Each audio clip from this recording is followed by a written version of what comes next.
Hello everybody and welcome back to HARTstrings Deeper Thinking. As always, we have a fun new idea here. I actually came up with it just the other day, as in 3 or so days ago. So, this idea is for a video game actually that I wanted to call The Plague of 2020, as you can probably guess by the opening words I had on the video. Anyways, so how I got this idea. It hasn't even been very far into 2020, and we've already had some crazy events going on. I've heard some stuff about bombs being launched. I've heard of the bushfires in Australia and people dropping carrots and wonderful things to feed the poor, starving animals there. Yeah. There's that, and then there, of course, the coronavirus, which is a present-day event that is kind of concerning. So, because of a few of these ideas, I've kind of thought it'd be fun to do an idea of some sort of a plague that will happen for the rest of 2020. I hope it's not true.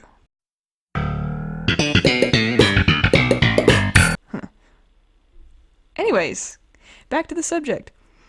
So, because of that, I wanted to make some sort of I wanted to do not necessarily a zombie outbreak, but that would be a part of the story, because I thought that'd be fun. Any of you guys heard of the zombie deer virus that was going around a little while ago? I didn't really do much research into it, but I will work on that. From here, I'll be going into some details about what I do know about the virus. So, I know that there were some issues with deer a while back where I think their flesh was actually hanging from their bones because of this crazy virus. You know, the animals would be normal for a little bit, but then they would start, drinking their piss and eating their feces and nasty stuff like that. But it would make them kind of deteriorate pretty quickly. Never fun. So, I thought that'd be a fun little aspect to incorporate into my stories. That was something that stayed dormant in humans for a little while, or dormant in deer, because that's what the news article I read some time ago said, that some of the deer that aren't appearing to be affected might have been affected, and might not even show symptoms for a full year. So people could have been hunting them and actually getting fluids on their hands and stuff that might have actually spread the virus without us knowing, and it just needs an activator. So that's what I'm drawing here. A wonderful little deer with its entrails hanging out, and the deer think it's a normal thing, too. Because of how the virus is rigged, they don't see that anything is wrong. Even though bones are sticking out and their entrails are bumping against their legs. Yeah, that's normal. Okay, so there's the zombie deer. Ta-da! Basically got that all done. Now, as to clarification as to what I'm drawing besides random creatures that could be in this story, which is basically what this is, another thing that you could classify it as would definitely be something a little more special. These are specifically going to be carriers of the virus or things that can spread the specific blights that will be around. Yeah. So with the zombie deer done, that's one that is able to spread the disease through their flesh, is what I'm pretty sure I put the notes for, fecal material and urine. So those are a few. So since they're kind of leaking everywhere, that doesn't help when you're sitting down and you end up touching some. Oh crap, oh no, what do I do? So that was one of the interesting aspects I thought would be fun. Another one here is this wolf. Now, this wolf isn't just what any creature would be. It wouldn't always be a wolf versus a zombie deer. Wolves are different. Wolves are better in a sense. For this, it's kind of worse, though. This sort of blight is what I would call either an elemental blight, or I would consider it to be one of the zombies. There will be a few different types of zombies that I'll pick here. I had an original 3, but this is one that I was kind of unsure about. So, we're sketching it out to see how we like it. So far, I must say that I like it quite a bit. I can add a lot of artistic elements here where it can look still really nasty, but beautiful in a sense. I'm excited for that part. Because I think that having some sort of a fungal zombie would actually be a really cool and fun idea. Nasty and wouldn't be fun to have for yourself, but to have the lattice work of all of the roots, because, believe it or not, fungi actually have roots that go way deep down, and that's how they absorb their nutrients of all the dead things, and some that are alive. The actual inspiration for this specific zombie blight thing was actually something I saw on a documentary a while ago. Ever heard of those fungi that have been controlling ants? They actually wire themselves into the nervous system of the ant and try to steer it towards the middle of the colony. Most of the colony ants will push the infected ant away, and it'll end up going to the highest branch it can before settling down, releasing spores, and maybe it grows a sprout and then releases spores. Anyways, so that's what happens. It settles down, a mushroom pops out of its head, and spores are released. And the goal of the mushroom actually attaching itself to the ant's brain is to spread the spores by a movable creature it's controlling. So I kind of wanted to incorporate that in the project here because wolves are very territorial creatures. So this is my example for this one. And since they patrol around constantly, that would be a great way to release spores. However, for this particular story, what I would want to happen for these fungal bits kind of varies to what I'm thinking at the moment. One of my ideas is that the fungi actually have a longer time in order to infect the creature because of how they walk around so much or how they bathe themselves so much. That it's harder to infect them, but when they root themselves, it's possible that it's just a slower process.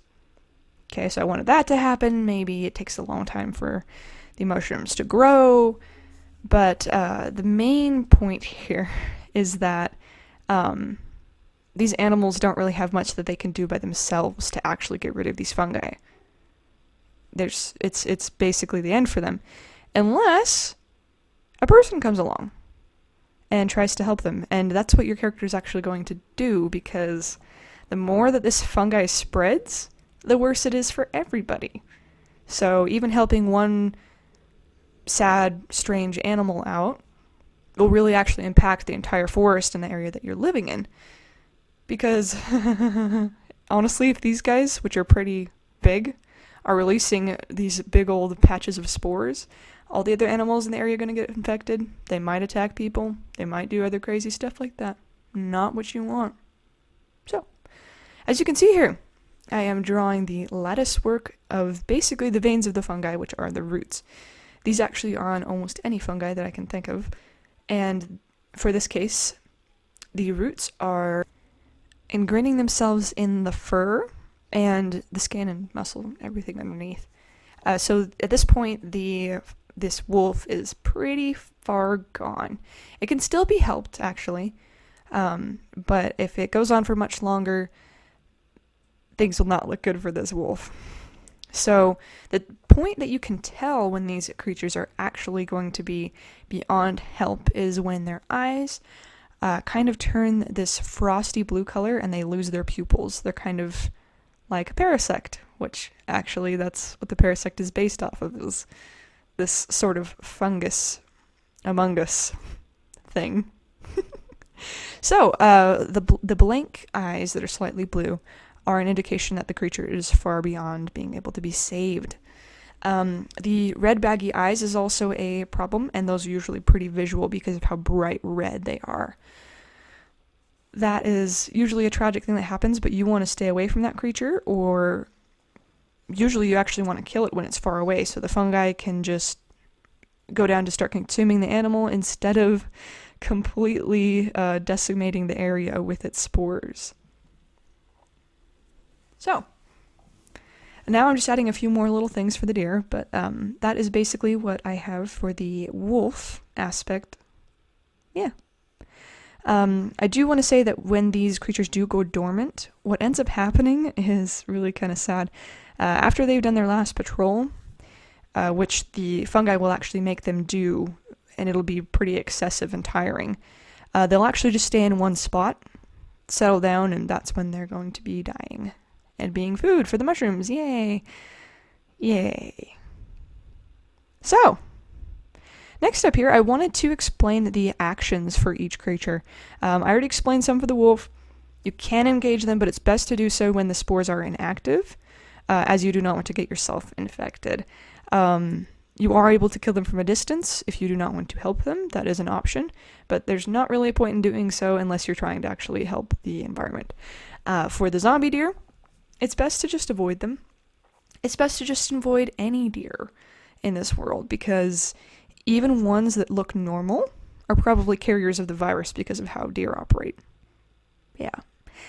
Honestly, not a fun thing. But hey, it's good to know that for future reference, and unless you're really desperate and you know how to cleanse the meat properly, you do not want to deal with those deer.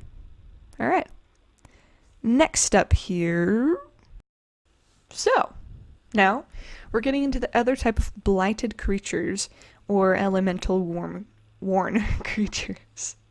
The wolf was one that could be, like I said, a sort of plant / fungi version of this, but this is more of the elemental, specifically like if the creature is frostbitten, or if they've been through a fire and you can tell by, singed fur and muscle and stuff. That's kind of a little bit gory.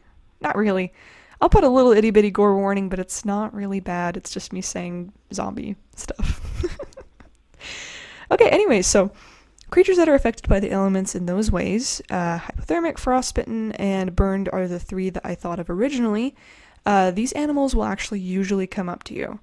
And this doesn't mean they're a zombie. This doesn't necessarily mean they're infected with anything, unless you see the signs. One of those signs could be that they are coming up to you, since wild animals usually do not approach people unless they have food or something of the sort. They usually run away and stay as far as they can. But in this case, these animals are actually coming up to you for aid.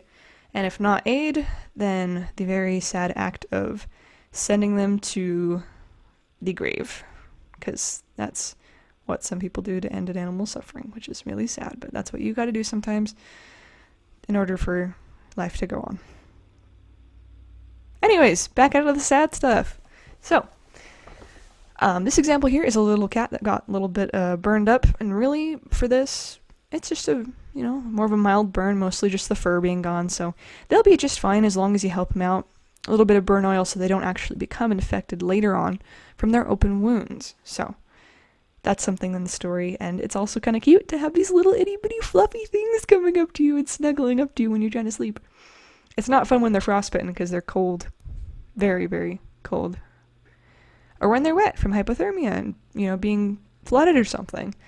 But it's kind of cool to be able to interact with nature and it not want to destroy you. Yay! Some creatures that you do not want to interact with in the game, if they approach you in this similar manner, are any type of rodent. Even hares, rabbits. You don't want to approach them at all, because these poor creatures are almost always carriers of the disease. A different type of zombie disease, which I will cover in the next video, my friends, so keep an eye out for that, just as a by the way. And on that similar note, I have some wonderful news for you. In the last video that I posted, I specified in the notes section that I would be doing a contest. I'm really excited about it. So, for said contest, I will be featuring one of your characters, a creature that you would like to have incorporated in the story, etc., etc., etc. I will be featuring one of those beasts in my game, actually.